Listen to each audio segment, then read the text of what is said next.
This is Saskia, and this is Note to Self, your weekly dose of everything that's simply too long to text. Consider this your personal invitation into my inner circle, where I share my thoughts, feelings, and quiet reflections that usually live inside my Notes app. Thanks for joining me. Welcome back to Note to Self. This week, we're doing things a little differently because my sister, Liliana, is here visiting me in New York from LA. And naturally, we're using our precious sister time to discuss a big favorite pastime of ours, which is Love Island. Sorry, guys. It's a Love Island podcast this week because it was the greatest week in reality TV. It was Casa Amor. And as Lily's a big fan, we thought we'd sit down and share our thoughts on Casa Amor, where the couples stand post the wildest week in reality television, and reflecting on who we trust, who we don't trust, what we would do, what we think they shouldn't have done, what we think they should have done, all the tea. Because really, Casa Amor is more than just about temptation. It's about being chosen. It's about wanting to be wanted. It's ego. It's loyalty. It's sexiness. It's the hottest week in reality TV. Anyways, Lily, welcome to Note to Self. Glad to be here. Very happy to be here. I'm so happy to have you on this first episode. For those that don't know, Lily has been helping out on the podcast since we first started this, when I started it, 2 years ago? Yeah. The first recording with you and Kat. And so crazy. Yeah, that was my old co-host, Kat, and now it's obviously a solo format. And Lily works in production in LA. She is a creative. Tell the listeners what you do. Well, I am a production designer, but I also mainly work as a set decorator. So essentially, for people who don't know production speak, I kind of interior design essentially on set. So it's a really fun job. I feel very blessed that it gets to be my job. Sometimes it feels too good to be true. But yeah, it's great. What do you call it? Your little, the errands and things you run? Oh, my! I just call it my little girl job. Everything I do is just my little girl job because I'll be so locked in and zeroed in on bedazzling an iPhone case. I'm like, I truly have just my little girl job. It sounds so good. I love it. If I could just decorate things all day. Oh, so good. Such a dream. So fun. So I call Lily the cooler version of me because she is 27. Fuck, I should know 28. this. It's okay. Sorry. Nearly 28. It's fine. She's 28. Sorry, guys. Gen Z, but on the cusp, So we have different perspectives, which I think is great. Well, I call myself a zillennial because I think because of your influence and being on the cusp, I think I also relate to a lot of millennial tropes that my Gen Z friends don't necessarily clock onto, a lot of pop culture and stuff that I was just exposed to through you. So I feel like in a lot of ways I relate to millennials, but in a lot of ways I relate to Gen Z. So I think that it's an interesting... You can code switch. Yeah, I can code switch. Exactly. Isn't that what Gen Z people say? I mean, I never hear Gen Z people Maybe say it's a millennial that. thing. Yeah, I just hear you say that. So, but actually, it's interesting though. Whenever Lily and I have always loved Love Island, she's fallen off the last few years. Rude, but I convinced her to watch it this season. Yeah, I don't know. I loved the British Love Island, but then when that got bad, I stopped watching. But then that was the year that the American season was really good, that everyone fell in love with Rob Roush. Rob Roush, Trader's hero. Yeah. Love him. And what's her name? Fashion Leah. icon. Yeah. Love them. Leah and Kateb. who's she still with? Miguel. I didn't watch season. that season, but that's when I feel like it pivoted to being the U.S. as the favorite. So the following year, I was like, well, I don't want to miss out again. And so I watched it last year. And I mean, Hurricane Huda, none of us can forget. I just cut to her sitting on one of the lounge chairs when she was having her temper tantrum with her sunglasses on, just arms crossed. Amazing. Iconic. Amazing. Such good television. But it wasn't as good though, and I think because you didn't watch the previous one. I liked last season, but I think everyone was so tied to that previous cast. Yes. They did not do it for me as much as the cast before. No, and I've heard that. And I wasn't going to watch it this year because I truly felt like after last season, I started to feel like maybe I was outgrowing the show, and I was feeling like a lot of the toxicity was making me leave my watching experience just being ugh, that was just not fun to watch. Like, I just feel kind of negative. And so I was hesitant to watch this year, but then my very good friend, who's also my hairdresser, was doing my hair a couple weeks ago and was like, should we just put on the first couple of episodes of Love Island while I do your hair? And that's all it takes, guys. I mean, you watch like 2 episodes and you're hooked. You're hooked. So hooked. It was over for me after that. It's interesting because I've had the same reflection this season that I was like, am I outgrowing this? Because there was parts that I was just not vibing with. But honestly, Casa Amor hooked me back in. Well, yeah. I mean, I feel like the producers deciding to throw Casa Amor this early into the show is clearly definitely like them throwing out a life raft because it was getting very boring. Everyone was super locked down. But also, I think it was like a really interesting move because usually when Casa Amor has happened, there's a decent amount of couples that are like kind of locked in maybe. But this felt very like every man for themselves in a way where no one was really had any loyalties. Really? But in the same vein, they did, though. And that's what's interesting, though, because you're right. It was early on enough that, like, there wasn't any, like, we're fully together couples. Yes. But because none of them were exploring, which has been a problem, I think, this season, that they were all still with the person that they were with pretty much from the beginning, other than obviously Kenzie and Corbin, who fell out and then came back together. And I guess Melanie and Sincere, same thing. But they still ended up back together. Yeah. And I think it was an interesting time to put them into this scenario. And I feel like I wonder, because I didn't know that they did this earlier than normal, but upon reflection, it was a little earlier, wasn't it? Yeah. And I feel like they did it because, one, it was getting boring, and 2, none of them were exploring. No. And I've spoken about this on the podcast. I don't know if you've read this commentary, that part of the theory as to why they weren't exploring is these were all COVID teenagers. They were all COVID teenagers. I don't think they know how to date. Interesting. Care to unpack? That's the unpack. I'm joking. No, not much more to that.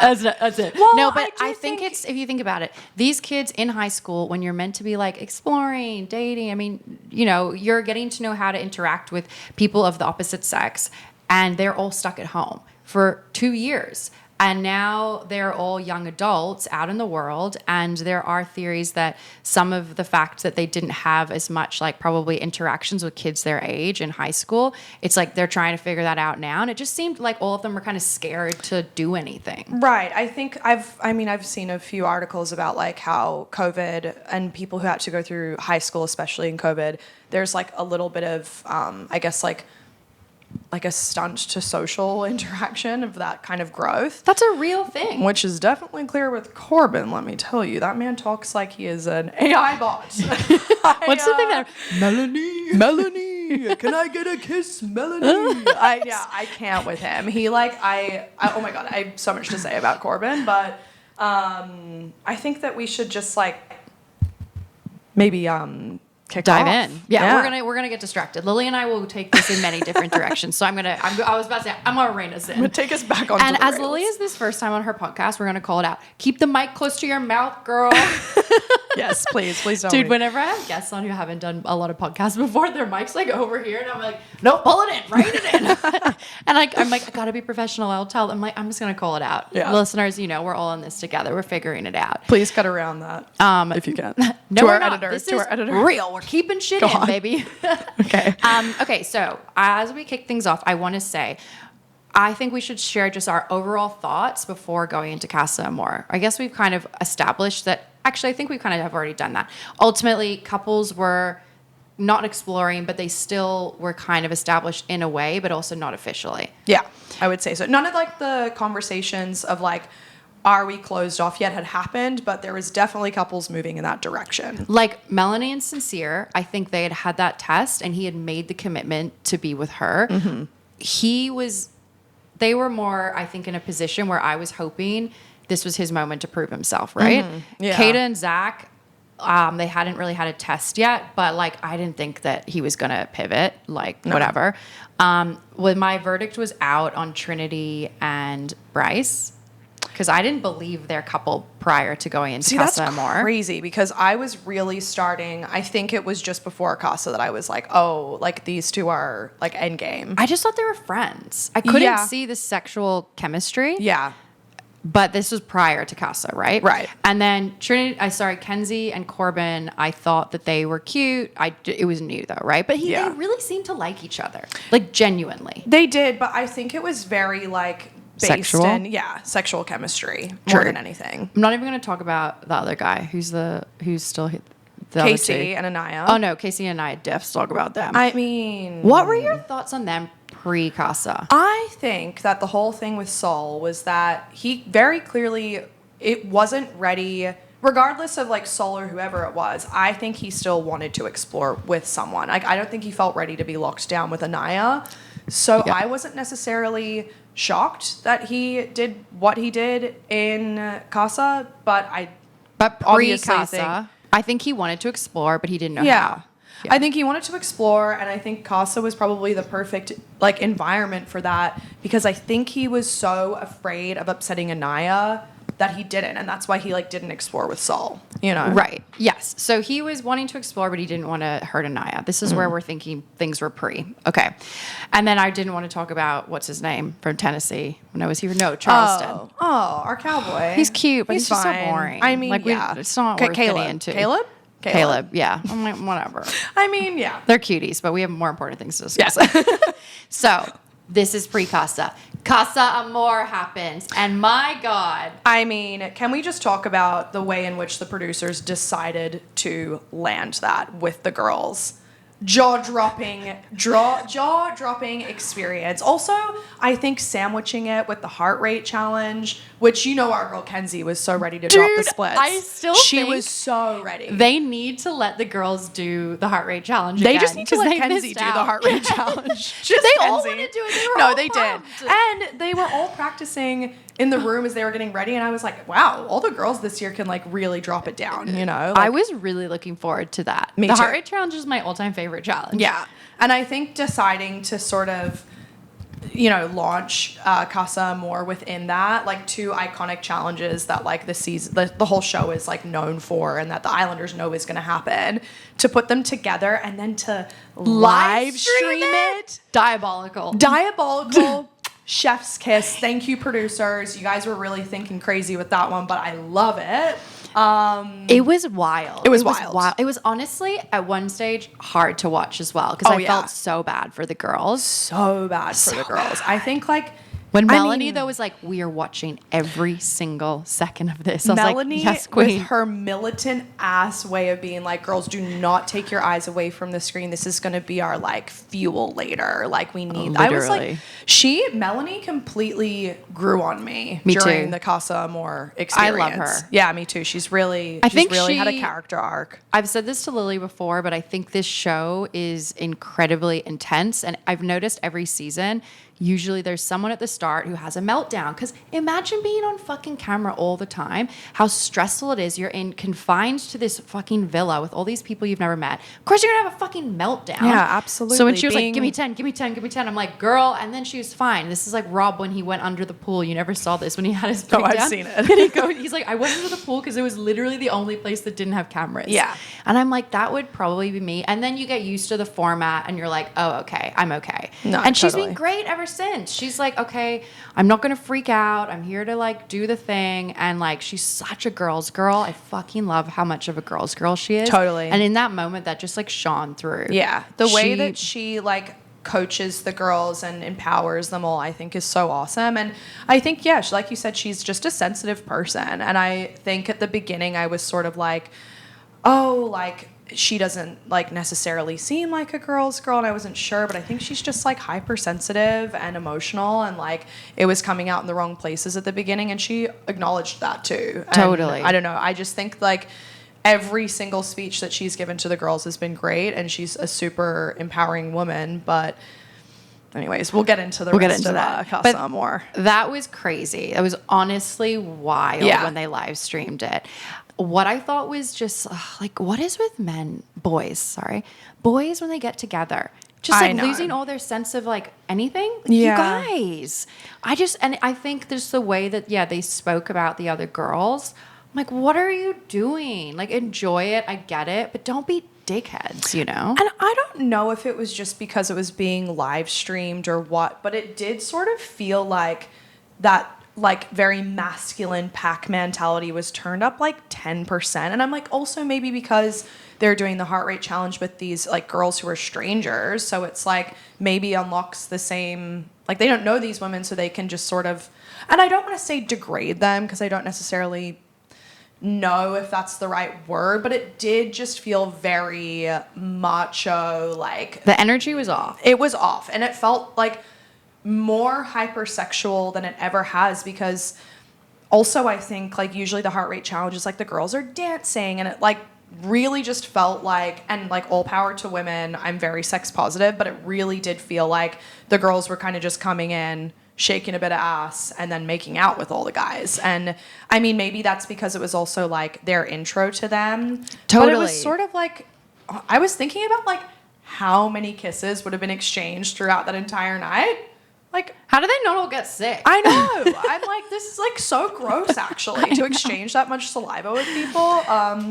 But I think though normally heart rate challenge, like you said, are established couples or later on. So like the girls will go like crazy sometimes, but they're still like, that's like my friend's man, you know, that's my friend's girl. Yeah, there's like, more loyalties usually when they do it, I guess. So this was just like fuck everything. Free for all. Yeah. It was intense. It was kind of great though. oh, great television. I gotta say. loved it. But yeah, I just think that like Kenzie doing the splits in in protest. defiance, splits in defiance at the end, that was iconic. But I mean, wouldn't you, after you saw Corbin and KC with their little, it was so ick. And I think obviously all the guys had their moments in the villa in terms of, or like in Casa Amor in terms of like kind of icky, gross things they did during the heart rate challenge. But by and large, every single time, Corbin and KC were just like, show us what you're working with, girl. It was just like, ew. I know. Like, I don't know. It icked me out so freaking hard, the two of them together. This whole week with those two has icked me out. It's like not it at all. Oh my God. Yeah. All the comments that like Corbin being like, these girls are so much better than the Villa girls. I know. They're like older. And I'm like, what? Like also the Yeah. Villa guys were a million times better than you guys, Yeah, gotta say.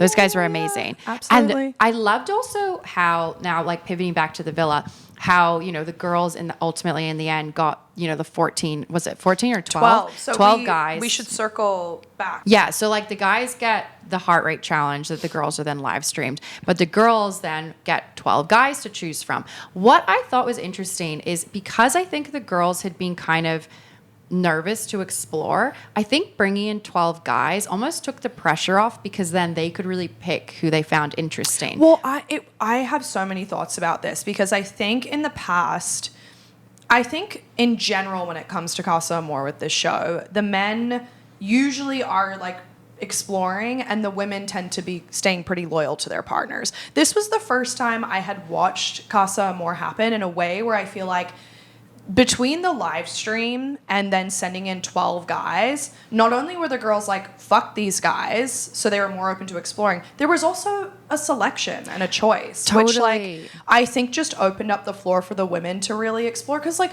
the men are going to explore regardless, because they're going to see, like, hot women and they're making out in challenges. Like, you can trust the men that they're going to explore, like, whatever that might be. But I feel like this really set up the women to have a really good chance to explore and the motivation to explore as well. I agree. I think they really, I mean, Love Island, and I know people are going to be like, I'm reading into this too much, but there is like a psychology behind it. Totally. And I have no doubt that they work with psychologists. And I think part of it is also looking generally at how women date.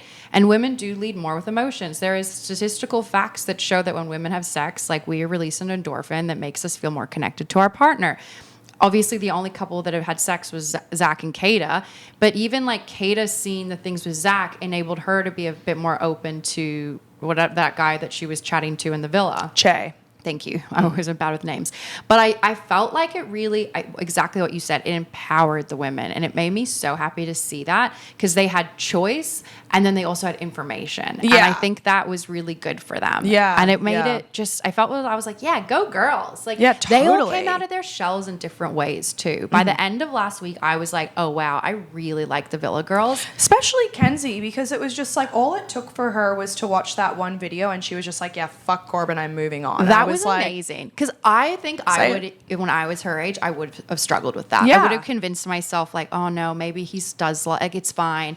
And I was just like, fuck yes, that's such a good message to show people, to be like, no, fuck me over once and you're done. Yeah, and I think it was interesting to have that example, and then Aniya with KC, where she was very much like, as much as she was exploring with Carl, she was very much like, I want to go back to my man. Totally. And it was like, and all the girls you could tell were just like, girl, like, and you know, we've all been there with that one friend who's like, you so shouldn't be hung up on him. I've been that friend so many times. Totally. I literally was me. I would have done what Aniya did probably. Yeah, and I mean, especially at her age, like you were saying, it's like, it was interesting to sort of see like two examples of like how that situation can go down, you know? And again, I think women build, like they build a connection over 3 weeks. I understand why that's hard to pivot. Like I've always been someone who really struggled to date multiple people.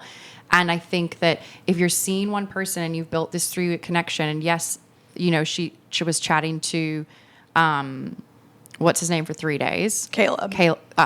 Is that his name, the country boy? No, Wait, no, who are we no, talking about? Aniya. Oh, Carl. Carl, thank you. Thank God you're here. I forget everyone's name.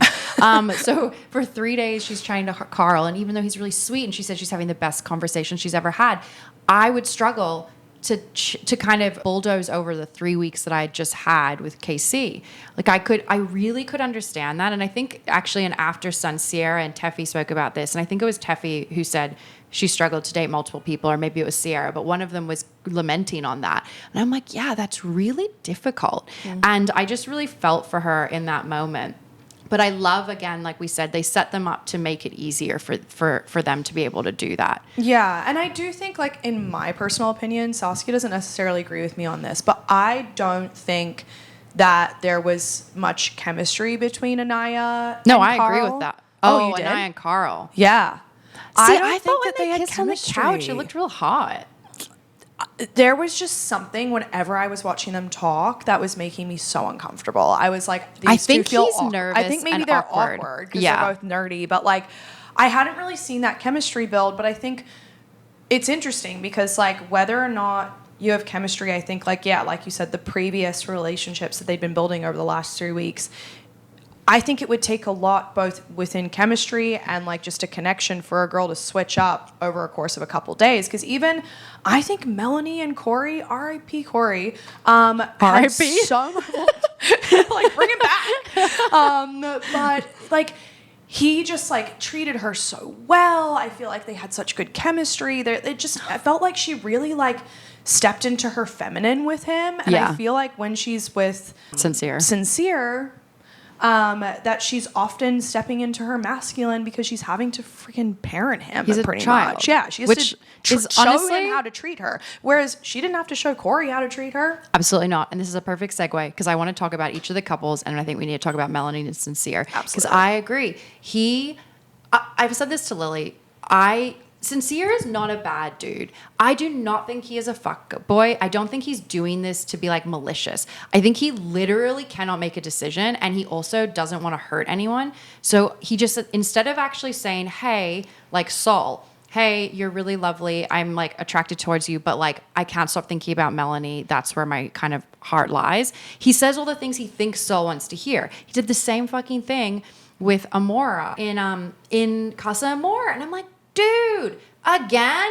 Like, you don't have to people please everyone. No, 100%. I think most of his like lying and deceit actually comes from a place of not wanting to hurt people's feelings. But then by doing that, I don't even think he's subconsciously aware that he's hurting people, because in his head, he's trying to do everything he can to like not hurt people. Yeah, and it's funny his name is Sincere because it's literally the least sincere thing. I know. I find that really interesting because I do think there's sometimes a psychology to like naming people certain things. I agree. And I think that because his name is Sincere, he's probably gone his whole life just being like, I'm this really sincere, like deep. I will and you never see it hurt with someone. all of his like freaking metaphors and like this kind of fake deep that he has. But I don't know. I actually don't think it's fake deep. I think he genuinely thinks he's deep. Like I genuinely think that man that we see, I don't think he's like playing. Like that's him. No, 100%. And that's he just literally does not know how to be sincere. Yeah. He just needs to go to therapy, man, and sort out his people pleasing shit. And then he probably would be like a pretty decent dude. Yeah. But it's just so frustrating because clearly he likes Melanie, clearly.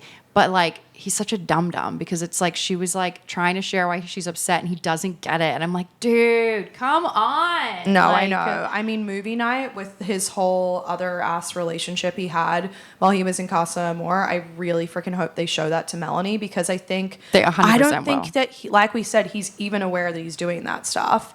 And I just think that it's bizarre how the ability he has to just like switch up and play house with someone completely different, and it's always under the guise of like, well, I have to give them a fair shot, but it's like you don't also have to like pretend that you want to marry them and like, you know, tell them that like I want to choose you, it's you. I don't know, even if it comes from a place of like people pleasing and whatever, it's just like it's a little sick to me how he can do that with such little awareness for how that might like look. I don't know. It's just I get what you're saying. I get what you're saying. And I think ultimately I think he's told himself that he's like giving people a chance, and maybe he feels bad because Saul was so like, no one gave me a chance.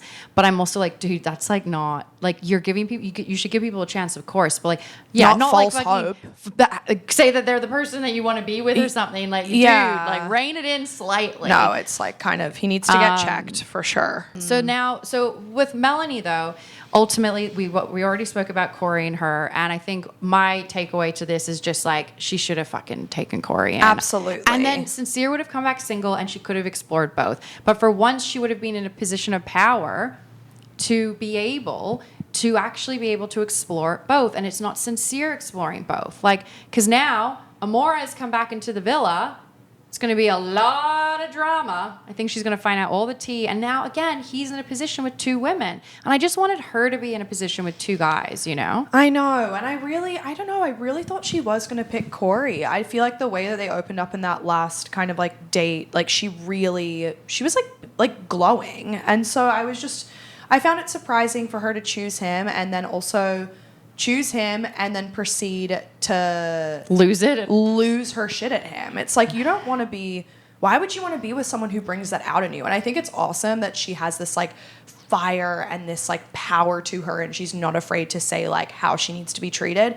But in the same vein, you shouldn't have to be telling a guy how to treat you. You shouldn't have to be teaching a man how to treat you. Again, though, they're all young, and we've all been there. And I think I forget this so often, that these people are in their early 20s. Like, I was making these mistakes in my fucking early 30s. Like, I mean, maybe not as bad, but still, it's like time will give them lessons. And I think this will be, I mean, Aniya, huge lesson, which, you know, maybe we go into Aniya and KC. Yeah. That was fucking crazy. Yeah. That was crazy. I mean, the recoupling, I get chills when I think about it. I chose you. I picked you. I picked you. And then he looks at Ariana and he was like, when no one picked me at the start. And that to me was that unlocked everything. It said everything. He has been so butthurt since no one picked him at the first, you know, coupling up at the very beginning of the show.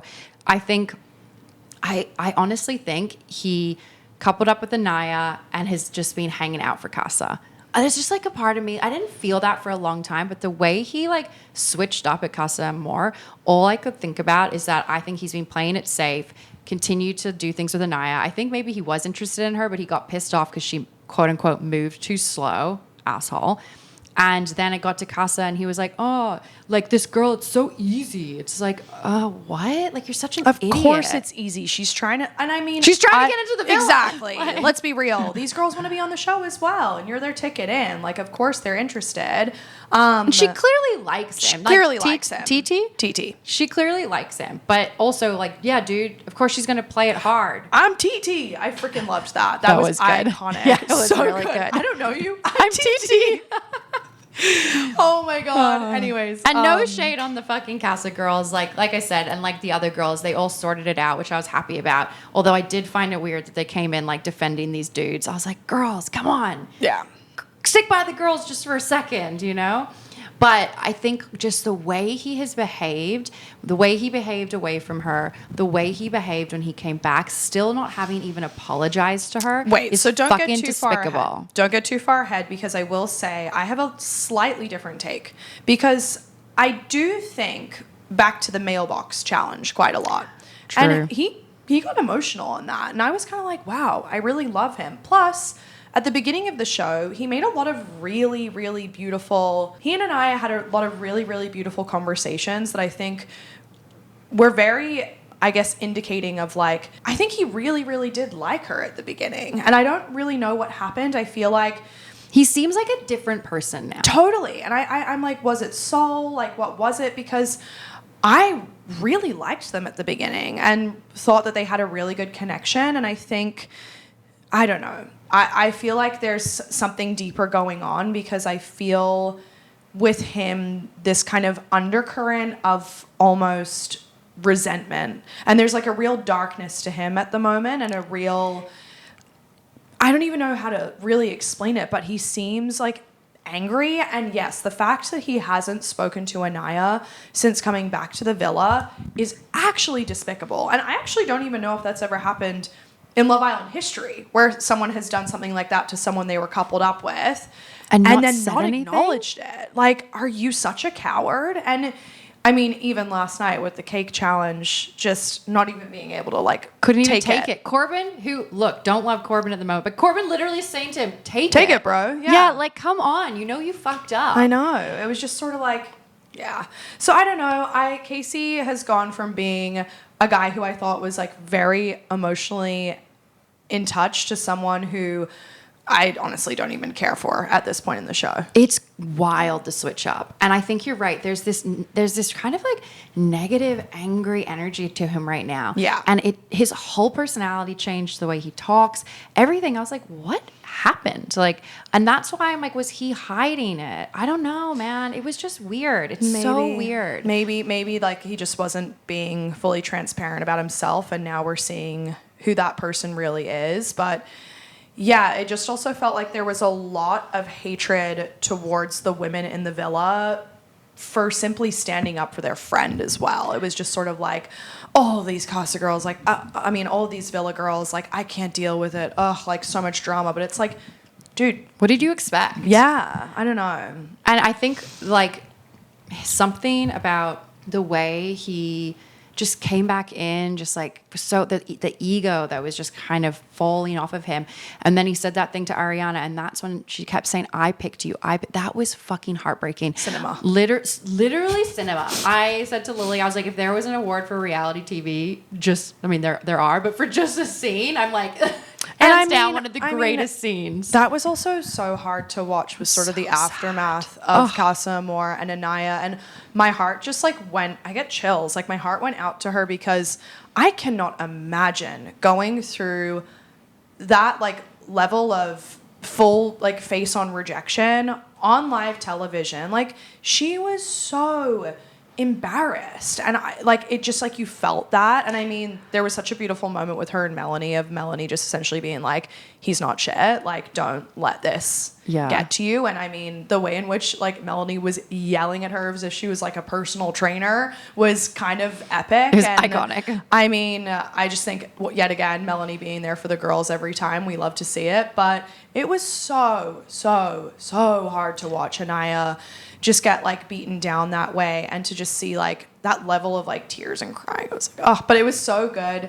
I feel like when Meg really the Stallion came last night and was just like, Aniya girl, like you're stunning, you're perfect, you're whatever. Like I just was like, thank God Aniya's getting it from Meg, because like she freaking needs it right now. And then Carl coming out of the cave. Yes.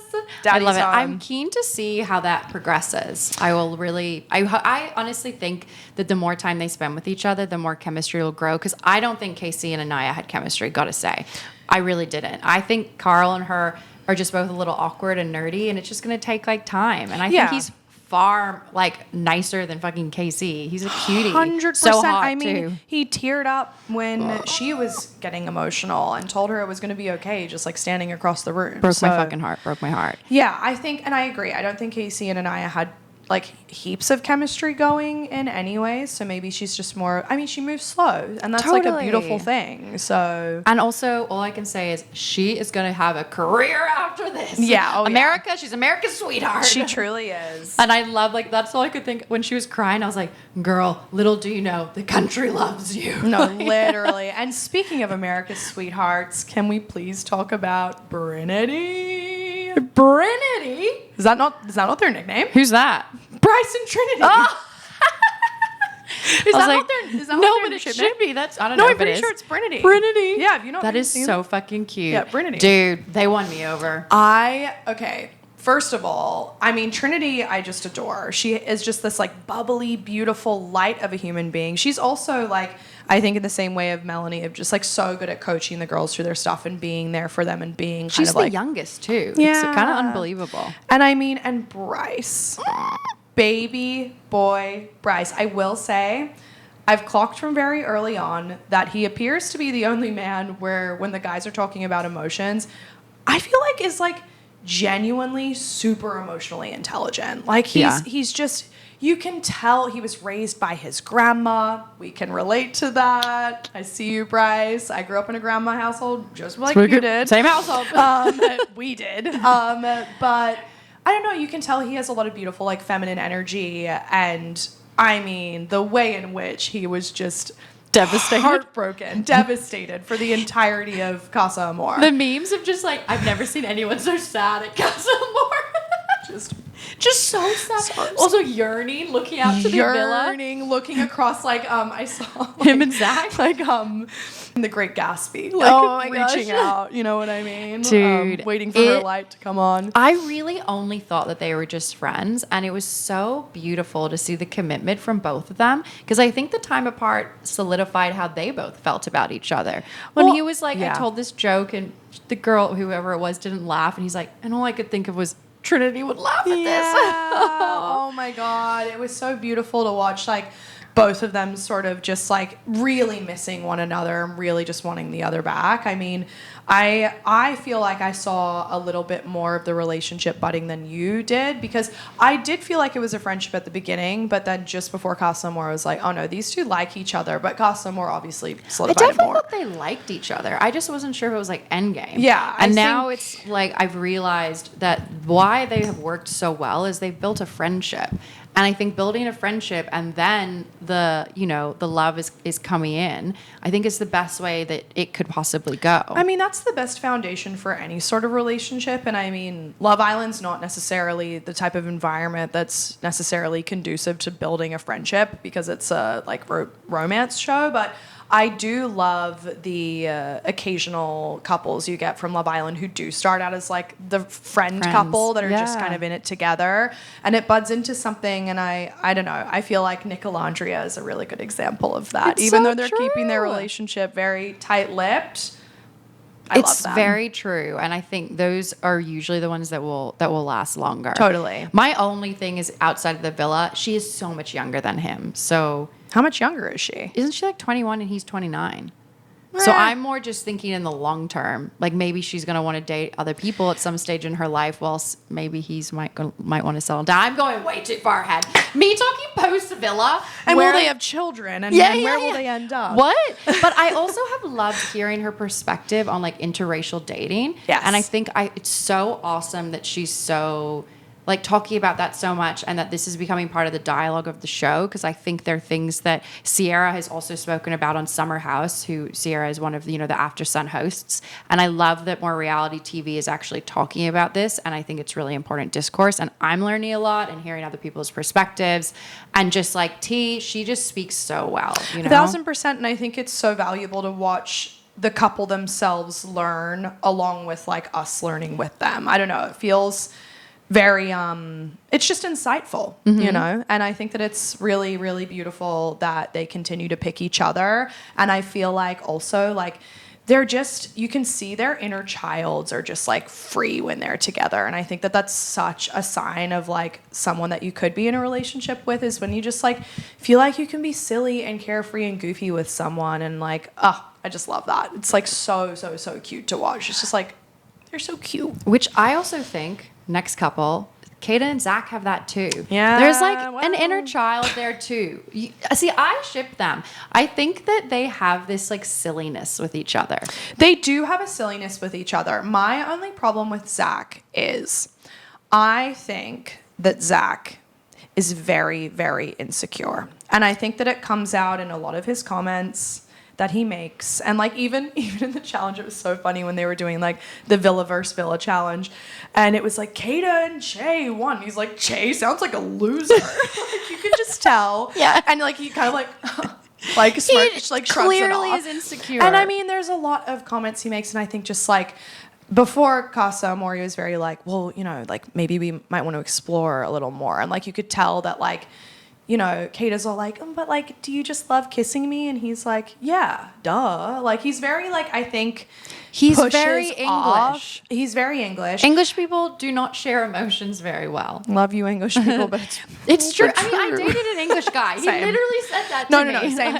No, same. But I think I do really like them as a couple. I just hope that now that he's seen Kayda choose him, that sort of that insecurity and that, I guess like lack of confidence within him can like I hope he feels reassured at least. I think he's going to start opening up. I see a pivot happening for him. Yeah. Because yeah. like his brother was more emotionally open. Yeah. Yeah. Oh, you didn't watch the last season. No, I did. Oh, you did. Sorry. Yeah. So I felt his brother. So I don't think it's not there. I think, yeah, he's insecure. She's stunning. I mean, I would fucking be stunning. freaked out if I was dating her. She's beautiful. I think he is. And Like, she's also just, not only is she beautiful, but she is just so she's so herself kind and so in her herself. body Yeah. and so just like, I don't give a fuck. Like a woman like that would be intimidating for any man. So. I love how like sexually positive she is Yeah. and empowered. Totally. She like inspires me by Yeah. how like sexually empowered she is. And I just feel like she is unapologetically herself. Ugh, and she's my super favorite. kind. I love her. I love her too. I think love she's her. such a sweetheart. Yeah. And I do think that they will, I think they're gonna last. I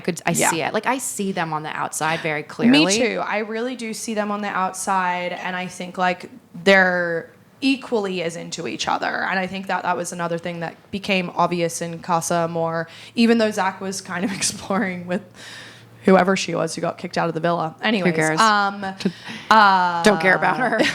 And I Let's did go. question that where I was like, we spoke about this. Do you think he would have continued if she got kicked out? Her name was Alana, wasn't it? Alana. But I think that he was kind of out on it anyways. Yeah, I mean, like, he and Sincere were spending every single morning together, looking down at the villa, yearning for their girls. Seriously. Which is crazy, considering Sincere was then turning around and telling Amor that he was, whatever, going to choose her, or whatever the, you know, little things he was spinning to her were. But yeah, it was very obvious, I think, through his conversations of just like, he just wanted to be back with Kayda. So Totally. love that they got back together. And look, I think, you know, we're coming up on a lot of time on Love Island. Guys. We Look, are. we're 11-hour recap. So we got a little bit more to share. But we got to finish with one last couple, you know, one of our main OGs, which was Corbin and Kenzie. Yes. We kind of already spoke about how much we loved Kenzie for pivoting so fast. I think she is into Gal more than she is into the guy she's currently coupled up with, Dylan. though. Yeah. Which is like, Dude. oh my God. Okay. That girl just loves to have options, I think. She does. And I mean, I have so much to say about this because I think that, first of all, I think her and Dylan have such good chemistry, like, and their personalities and the way that they're in flow together. And I think Gal is probably more physically what she's into, but I don't see there being like, there's not much chemistry or flow between them compared to what she has with Dylan. I think there could be. And I don't think Gal is really into... No, What's her name? unfortunately not. Jen. Yeah, Yeah. I don't think that he's into Jen. No. And poor Jen. She needs to find a guy who just is obsessed with her. Well, I loved her and Gabriel together, and I'm like R.I.P. because I feel like they were a really good match. R.I.P. They're not dying. Well, I mean, it's just more so like they're gone. But yeah, maybe. But that's why I just wonder in the next week how things will move. I think Kenzie will continue exploring Gal. Gal's clearly interested in her. Lily funnily enough, saw him on what day? Oh yeah, he was on Hinge when I first moved to LA. Lily lives in LA. I literally thought about that. I was gonna ask. I was like, I wonder if she saw him in LA because Lily surfs too, so she knows the coffee shop. I surf. I know the coffee shop that he goes that he owns. Yeah, I don't know if he just works there or if he owns it. He said he owns it. Yeah, very familiar with that coffee shop. So yeah, that'll be funny to see how that spot gets blown up after this show. But and then Corbin though, sorry, pivoting quickly there, but Corbin. Clearly, new side we found to him. I don't really need to talk about him a ton. I didn't like the way he behaved. I'm glad the girls called him out. I think it was pretty shady that he fucking pied or caked Kenzie as an apology. Is literally nuts. Yeah, he just and again, I hate to say it, but I just think he's a little bit of a dummy, and I don't want to be rude or an asshole, but it's just the way in which he speaks about women. He also just there's so many jokes about this on the internet, but he truly sounds like his dialogue has been downloaded from an AI chatbot. It's the way in which he speaks sometimes, I'm like, bro, read a book. I'm sorry. It's wild. But it's wild. And I don't know. So you and Tarmita? Parmita? Tarmita? You and Parmita, you go do your thing. Go do your thing, guys. I think they kind of are similar. It's kind of crazy. They're just, they love to work out. They love the way they look. And I love that for them. And we'll leave it at that. Right. Honestly, kind of makes sense. They're coupling. So, they'll probably be fine. And I also did love, though, when she caked him and she was like, don't you fuck me over. Yeah. Did love that. I thought that was a really redeeming moment for her. And it made me like her more. And I also like when the girls all sorted their stuff out. Totally. I think it was really nice, the conversation that she had with the women. And yeah, I think it was awesome that she creamed him. But really, as we start to wrap things up, if you think about it, if you were in this show and you were seen you had kind of had your couple and you went to Casa Amor, what would your strategy be? Well, I think that I would be very much just I'm going to explore and put 100% into this, because you are in such a vacuum inside of a situation like that. Yes, maybe the guy you've been building a relationship with over the last 2 weeks is great, but it's 2 weeks in a confined space where you have no idea what time it is or what's going on or what's happening in the world. And you might just like him the most out of the 6 guys that are there, or however many. And I think I would just be set on putting 100% into making sure at least that I really do feel strongly about this person, want to continue it, or maybe there is someone better, I kind of think the same thing. I think if you had asked me 10 years ago, if I was seeing someone that I had a connection with in the villa and then Casa Amor happened, I probably wouldn't switch up. But now, even if I had had a connection, if I met someone at Casa that I also had a connection with, I'd bring them back and be like, I'm going to explore both. Because I think you should give yourself options. It's too early on to close yourself off. Like you said, you're in this vacuum, and 2 weeks is not enough time to know someone. So give yourself options. Yeah, and I just think it's at the beginning of any relationship, it's silly to put all your eggs in one basket, and just, I don't know, explore, girls. I hope they continue to explore. I hope a bunch of new hot bombshells come in. I can't wait to see what they do